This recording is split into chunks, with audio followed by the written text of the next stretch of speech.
山だナギとチャンス打たせないよ。なんだなシュートモーション瞬間吸収タップリフト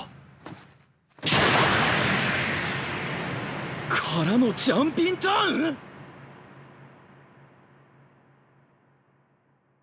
はじめまして日本。俺が凪誠士郎だ。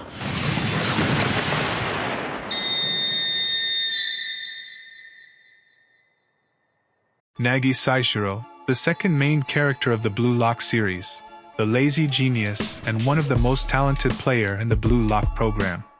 Despite all his skills, abilities, he fell out at the Neo Egoist League.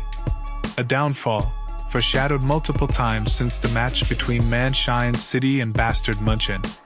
However, once we start digging deeper and look prior to that game, we realize that some of what was said in the NEL about Nagi do not correspond to what was shown and said in previous arcs.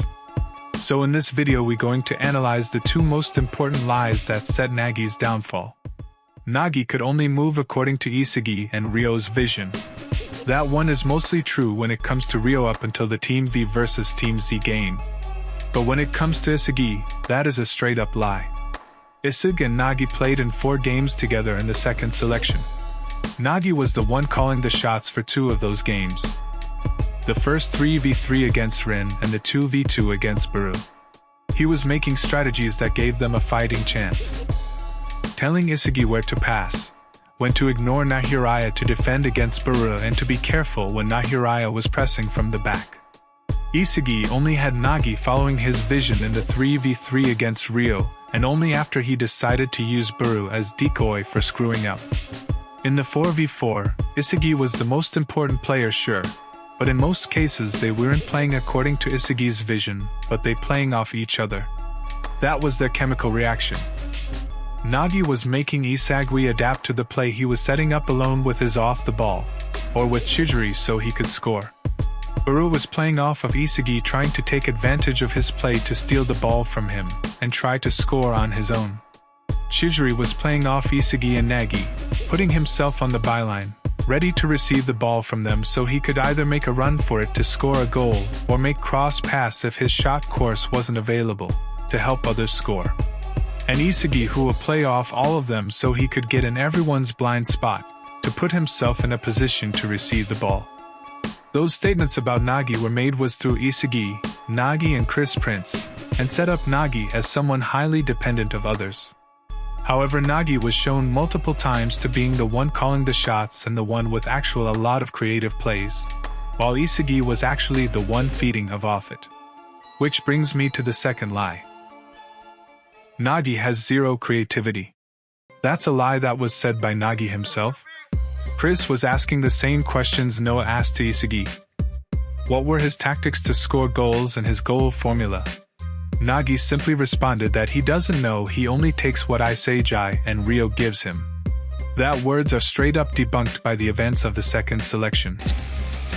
Man, what do I do? Doesn't matter how, just pass the ball to me, Isagi! Find somewhere that's open!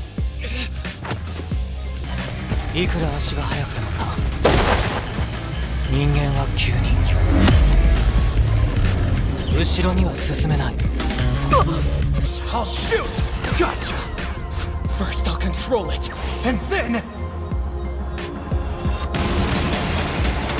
use my 2-stage fake volley!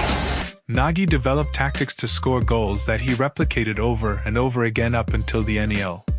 The tactic started in the 2v2 against Baru, where he presented a goal formula that involved baiting the opponent on him to free some space, then use his first touch to bring the ball to space that was freed by the defender so he could lose his marker and score. If the defender can move enough space to stop him, then he will use himself as a decoy to let others score, acting as a proper target man. It was done in the 2v2, 3v3, 4v4, the World 5, the U20 game and even in the Manshine vs BM. So he has a formula for goals. And he knows what he needs to do for it. But the authors gave him a handicap that he will have to fix by having Ryo near him. and prevented him from being the world best on his own. Those two statements were supposed to illustrate Nagi's lack of motivation towards football. They were supposed to show that he relied on his talent instead of building consistent and disciplined skills. That because of what he was lacking, he needed Ryo's creativity instead of building his own. That he couldn't push forward on his own because of this need of external motivation. That he never visualized himself as the world best striker. But he had shown motivation, not just because of Isagi. He's shown the interest to test himself and improve against any strong player so he could beat them. That includes Baru, Isagi, Rin and the World 5. Why wouldn't that be enough of an ego? Isn't it the same ego that led Noel Noah to be the best striker in the world without actually aiming for it? The ego that made want to make Kaiser improve so he could face him later and get stronger?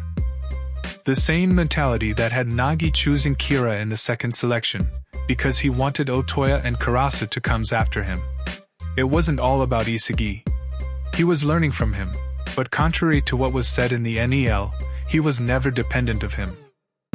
Nagi showed creativity multiple times since his awakening in the games against Team Z. But instead of treating his situation as something he has but needs to develop, they treated it something he never had, and that was carried by his partners. And the worst part is that people believed it and never questioned if it made sense or not. Why someone who also intended to beat Rin and was excited to meet players that strong would be satisfied by a goal against someone that was below them at the time. All that to say that Nagi was an important character of the series. So loved and praised by fans that he got his own spin-off. But he still got kicked out on false pretense. That could happen to any character in the show. And nobody would notice. Thanks for watching.